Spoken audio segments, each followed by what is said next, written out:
Good morning. ഈശ്വരശിയായിക്ക് സ്തുതിയായിരിക്കട്ടെ. എല്ലാവർക്കും സുഖമാണെന്ന് കരുതുന്നു. ദൈവം നിങ്ങളെ സമൃദ്ധമായിട്ട് അനുഗ്രഹിക്കട്ടെ എന്ന് പ്രത്യേകം പ്രാർത്ഥിക്കുന്നു.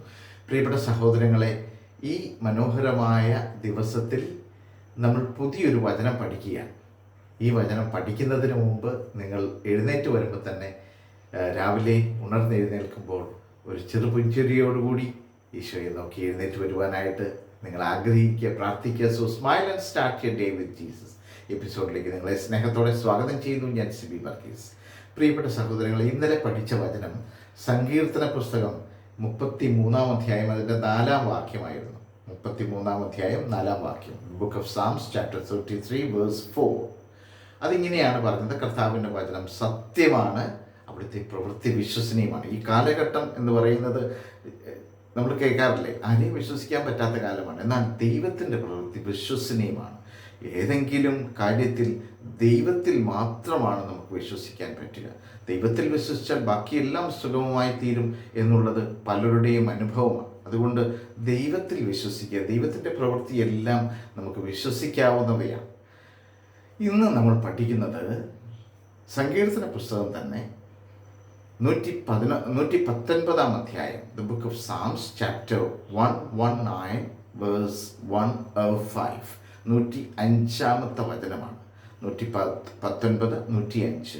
അതിങ്ങനെയാണ് പറയുന്നത്: അങ്ങയുടെ വചനം എൻ്റെ പാദങ്ങൾക്ക് വിളക്കും, എൻ്റെ പാതയിൽ പ്രകാശവുമാണ്.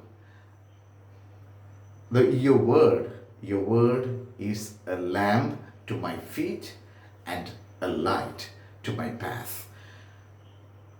നമ്മുടെ അടുത്ത ചുവട്, അല്ലെ നമ്മൾ നടക്കേണ്ട വഴികൾ, അത് ഒരു ക്ലാരിറ്റി ഉണ്ടെങ്കിൽ നമുക്കെന്ത് സന്തോഷമാണ്.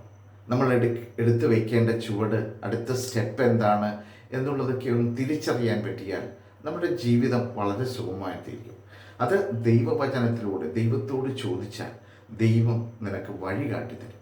അതിൽ യാതൊരു സംശയമില്ല. മറ്റാരോട് ചോദിക്കുന്നതിനേക്കാൾ ഉപരിയായിട്ട് കർത്താവിൻ്റെ മുമ്പിൽ ഒരല്പസമയം ഇരുന്ന് കർത്താവിനോട് ചോദിച്ചു: കർത്താവേ, ഞാൻ അടുത്ത സ്റ്റെപ്പ് എന്താ വെക്കട്ടെ, അടുത്ത ചുവട് എന്താ വെക്കട്ടെ, ഞാൻ നടക്കേണ്ട വഴി എനിക്ക് കാണിച്ചു തരണമേ. നമ്മൾ പണ്ട് കാലങ്ങളിലൊക്കെ ഈ ചൂട്ടുകറ്റയും കത്തിച്ചുകൊണ്ട് രാത്രി കാലങ്ങളിൽ പോകുന്ന കാഴ്ചയൊക്കെ കണ്ടിട്ടുണ്ട്, വഴി കാണുവാനായിട്ട്. ഇന്ന് ടോർച്ച് അടിച്ചുകൊണ്ട് രാത്രിയിലൊക്കെ നടക്കുമ്പോൾ നമ്മൾ എന്തെങ്കിലും വഴി ക്ലിയർ ആണോ എന്നറിയാനായിട്ട് ടോർച്ച് അടിച്ചുകൊണ്ട് പോകും.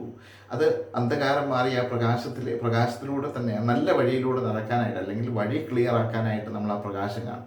നമ്മുടെ വഴികൾ, ജീവിത വഴിയിൽ നമ്മുടെ വഴി തെറ്റാതെ നടക്കണമെങ്കിൽ ദൈവവചനം നമ്മുടെ മനസ്സിലും നമ്മുടെ ഹൃദയത്തിലും നമ്മുടെ അധരത്തിലും നമ്മുടെ ജീവിതത്തിൻ്റെ ഭാഗമാക്കി മാറ്റണം. പ്രിയമുള്ള സഹോദരങ്ങളെ, ദൈവവചനം നിങ്ങളെ സഹായിക്കും, എന്നെ സഹായിക്കും.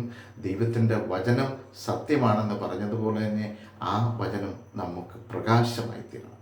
നമ്മുടെ ജീവിത പാതയിൽ പ്രകാശമായി തീരട്ടെ എന്ന് പ്രത്യേകമായിട്ട് പ്രാർത്ഥിക്കുന്നു. ഈ ദിവസം ദൈവത്തിൻ്റെ എല്ലാവിധ അനുഗ്രഹങ്ങളും നിങ്ങൾക്ക് ലഭിക്കട്ടെ എന്ന് പ്രത്യേകമായിട്ട് പ്രാർത്ഥിക്കുന്നു. ഓരോരോ വചനങ്ങൾ നമ്മൾ പഠിക്കുകയാണ്. ആ വചനം ഓരോ ദിവസവും ഒരു വചനമെങ്കിലും മനഃപ്പാഠമാക്കിക്കൊണ്ട് ആ വചനം ഏറ്റുപറഞ്ഞ് അതിൻ്റെ അനുഗ്രഹം പ്രാപിക്കാൻ നിങ്ങൾക്ക് സാധിക്കട്ടെ എന്ന് പ്രാർത്ഥിക്കുന്നു. ആമേൻ.